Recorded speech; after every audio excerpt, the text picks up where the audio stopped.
हैदर जंजुआ भाई ने कमेंट किया है कि रंजीत सिंह इस वजह से नाम बुरा है समझा जाता है क्योंकि मुसलमानों पे उसने जुल्म ज़्यादतियाँ की और बादशाही मस्जिद में घोड़े बांधे।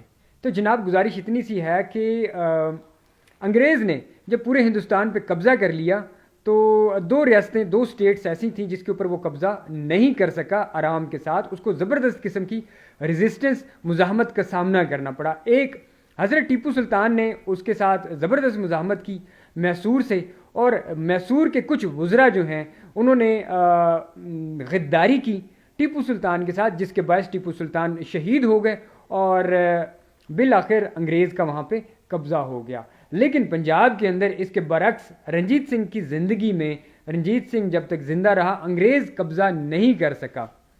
जब अंग्रेज़ ने जंग की पंजाबियों के साथ, रंजीत सिंह के साथ, तो जब यहाँ से नाकामो नामुराद लौटने लगा तो उसने एक मजहबी कार्ड जो है इसका इस्तेमाल किया और जो उसकी फ़ौज में मुसलमान यूपीसीपी के फ़ौजी थे उनके ज़रिए मशहूर करवा दिया बाकी हिंदुस्तान के मुसलमानों में कि जो रंजीत सिंह है वो एक जालिम और जाबिर हुक्मरान है, मुसलमानों पे बड़ा जुल्म करता है और उसने बादशाही मस्जिद में घोड़े बांधे। हालांकि इसमें कोई ऐसी सच्चाई नहीं है।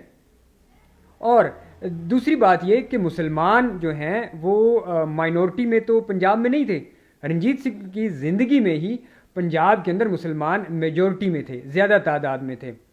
और रंजीत सिंह की दो जो बेगमात थीं उनमें से एक का नाम मोरा सरकार था, दूसरी बेगम का नाम अभी मेरे जहन में नहीं आ रहा, लेकिन दो बेगमात मुसलमान थीं। और मोरा सरकार के नाम पे लाहौर में आज भी एक मस्जिद मौजूद है जो कि रंजीत सिंह की बेगम थी। रंजीत सिंह के पास एक शख्स कुरान पाक लेकर आया, बहुत अच्छा ज़बरदस्त उसने आर्टिस्टिक तरीके के साथ उसने लिखा हुआ था। तो रंजीत सिंह ने मुंह मांगे उसको इनाम दिया जो उसने मांगा और उससे कुरान पाक भी ले लिया, जो कि अभी भी लाहौर के जो फ़कीर अजीज़ुद्दीन जो उनका अजायब खाना है वहाँ पे मौजूद है।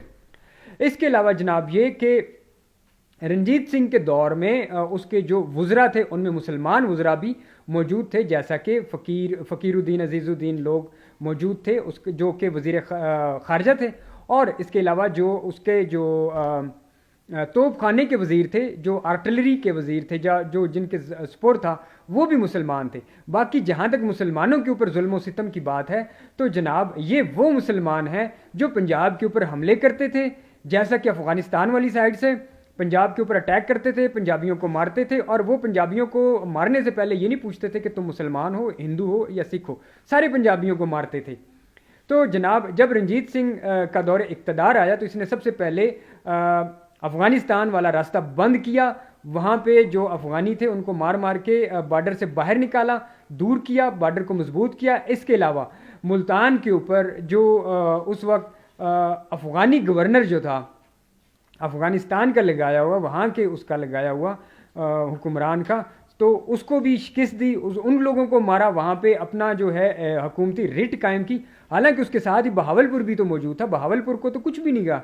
और पंजाब के जो बॉर्डर हैं उनको मजबूत किया और वही किया जो एक हुक्मरान को अपने अमनो अमान, अमनो सुकून के लिए करना चाहिए। उसकी करैक्टर असैसिनेशन बहुत ज़्यादा की गई है, हमारे सिलेबस में भी अक्सर डंडी मार दी जाती है, उसके हवाले से अच्छा नहीं लिखा जाता। तो जनाब हर जो इस तरह की बात होती है उसमें सच्चाई नहीं होती और मैं कोई उसकी साइड नहीं ले रहा, बहुत सारे मामलात उससे गलत भी हुए होंगे और लेकिन वो एक मुसलमानों के ख़िलाफ़ कम से कम हुक्मरान नहीं था, वो एक सेकुलर हुक्मरान था। और उसकी जिस बेगम का मैं जिक्र कर रहा हूँ मोरा सरकार, उसके नाम के ऊपर उसने एक सिक्का भी जारी करवाया था और ये फ़र्स्ट टाइम ऐसा हुआ था कि किसी हुक्मरान ने अपनी बेगम के नाम के ऊपर सिक्का जारी करवाया हो। तो मेरे भाई अल्लाह पाक आपको सलामत रखे। ये जो चीज़ें हैं जिस तरह से आपने कहा, आप गूगल के ऊपर सर्च करें, और मैं ये नहीं कहता कि गूगल पे सब कुछ सच होता है, लेकिन थोड़ा सा अपनी जो कॉमन सेंस है उसका भी इस्तेमाल करें, सच और झूठ का नितारा करना सीखें।